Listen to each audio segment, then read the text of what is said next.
উত্তর কোরিয়াতে থাকা মানুষ উত্তর কোরিয়া থেকে বাইরে যেতে পারবে না, অর্থাৎ তাদেরকে শুধুমাত্র উত্তর কোরিয়াতেই বন্দী রাখা হয়। সেখানে আপনি আপনার নিজস্ব পাসপোর্ট বানাতে পারবেন না। শুধুমাত্র জরুরি ভিত্তিতে কিছু সরকারি চাকরিজীবীকে কিছুদিনের জন্য পাসপোর্ট এবং ভিসা দেওয়া হয়। আর যদি আপনি ইল্লিগাল ভাবে উত্তর কোরিয়া থেকে পালানোর চেষ্টা করেন এবং যদি কোনোভাবে আপনাকে ধরে ফেলা হয়, তাহলে আপনি কি ধরনের শাস্তি পাবেন তা আপনি কল্পনাও করতে পারবেন না।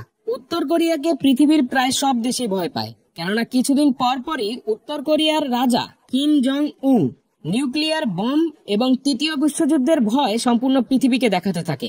আর এটি আশঙ্কা করা হয় যে উত্তর কোরিয়ার কাছে কিছু পরিমাণে নিউক্লিয়ার বম অবশ্যই রয়েছে। উত্তর কোরিয়াতে থাকা সব মানুষের বাড়িতে কিম জং উন এবং তার পরিবারের ছবি দেওয়ালে অবশ্যই রাখতে হবে, এবং সেই ছবিতে কখনো যেন ময়লা না লেগে থাকে। যদি কখনো এমনটি খুঁজে পাওয়া যায় যে ছবিতে ময়লা লেগে আছে অথবা ছবির যত্ন নেওয়া হয়নি, তাহলে আপনি কঠোর শাস্তি পাবেন।